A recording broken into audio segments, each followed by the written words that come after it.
নিয়ে অনেক ব্যস্ত আছি। আমি যেহেতু অনেক ক্লোদিং ব্র্যান্ডের সাথে আছি, সো কাজ নিয়ে ব্যস্ততা যাচ্ছে। সেক্ষেত্রে আসলে এই যে নিজের সৌন্দর্য ধরে রাখার জন্য প্রতিদিন আসলে কি করে থাকেন? আচ্ছা, সো অফকোর্স আমাদেরকে আসলে একটু মেনটেন করতেই হয়। আমরা যেহেতু প্রতিদিন মেকআপে থাকি, সো আমাদের স্কিন কেয়ার লাগে। অনেক ব্র্যান্ড আছে যারা হচ্ছে নিজেরাও আমাদেরকে প্রমোশনের জন্য অনেক প্রোডাক্ট পাঠায়, প্লাস নিজেরাও আসলে যেটাই ব্যবহার করি একটু বুঝে শুনে ব্যবহার করি। স্কিন কেয়ারটা না করলে, এভাবে তো আসলে মেনটেন না করলে আমরা এই প্রফেশনে টিকতে পারবো না।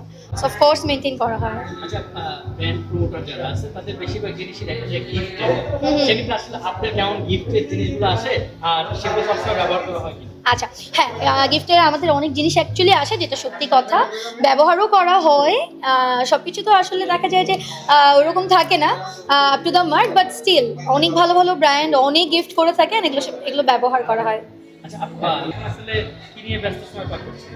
ব্যস্ত সময় আমি যেহেতু একজন ব্র্যান্ড প্রমোটার, বিভিন্ন ফেসবুকে যারা আসলে কাজ করছে তাদের ব্র্যান্ডগুলো নিয়ে তাদের ব্র্যান্ডকে প্রমোট করছি। সামনে যেহেতু ঈদ অ্যান্ড উইন্টার, এবং আমাদের এখন আসলে একটা ফেস্টিভ সিজন, উইন্টারে তো আমাদের অনেক একটা ব্রাইডাল সিজনও ধরা হয় বাংলাদেশকে। সো কাজ নিয়ে অনেক ব্যস্ত আছি। আমি যেহেতু অনেক ক্লোদিং ব্র্যান্ডের সাথে আছি, সো কাজ নিয়ে ব্যস্ততা যাচ্ছে। আচ্ছা, এই যে বললেন যে ব্র্যান্ড প্রমোটার, সেটা আসলে ফেসবুকে কন্টেন্টের একটা বিষয় থাকে। সেক্ষেত্রে আসলে ফেসবুকে আসা কবে থেকে বা কন্টেন্ট তৈরি করা শুরু করেছেন কবে থেকে? আচ্ছা, সো কন্টেন্ট ক্রিয়েটর এবং ব্র্যান্ড প্রমোটার সেক্টর দুইটা একদমই ভিন্ন। যারা কন্টেন্ট ক্রিয়েট করে তাদের মোটিভ বা তারা অ্যাকচুয়ালি কন্টেন্ট বেস থাকে। আমি যারা বিজনেস করছে ফেসবুকে তাদের ব্র্যান্ডকে আমি প্রমোট করি, এটা হচ্ছে আমার কাজ। অ্যান্ড আমি 2020 থেকে লকডাউন থেকে আছি, অ্যান্ড তখন থেকে স্টিল আমার জার্নি আর কি এই পর্যন্ত। লকডাউনেই আসলে আমাদের স্টার্ট হয়েছিল।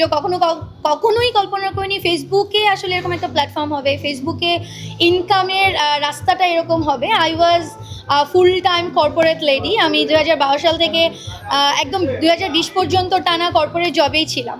দেন যখন লকডাউনে ঘরে বসে চিন্তা করলাম যে নিজে একটা বিজনেস করি, তখন মাত্র ফেসবুক স্টার্ট হয়েছে, মাত্র পেজ। তো নতুন নিজের একটা পেজে যখন নিজে লাইভ করা স্টার্ট করলাম, আমি বিভিন্ন পেজ থেকে আসলে শুরু হয়েছে, আমাকে নক করা স্টার্ট করলো। তখন থেকে আসলে এই প্ল্যাটফর্মে আসা, এবং স্টিল আমার জার্নিটা আলহামদুলিল্লাহ আপনাদের সবার দোয়ায় অনেক ভালো আছি এবং এগিয়ে যাচ্ছি। প্রথম যখন শুরু করেছিলাম তখন আমার মনে আছে আমি মনে হয় 2টা পেজের সাথে কাজ করতাম। তো তখন পার লাইভে যেটা আসতো মান্থলি, হয়তো আমার 2টা পেজ মিলিয়ে 30-40 আসতো। বাট এখন আলহামদুলিল্লাহ সেটা 1.5 লাখ 2 লাখের মাঝে মাঝে 2 লাখ ক্রসও করে। সো এই আর কি।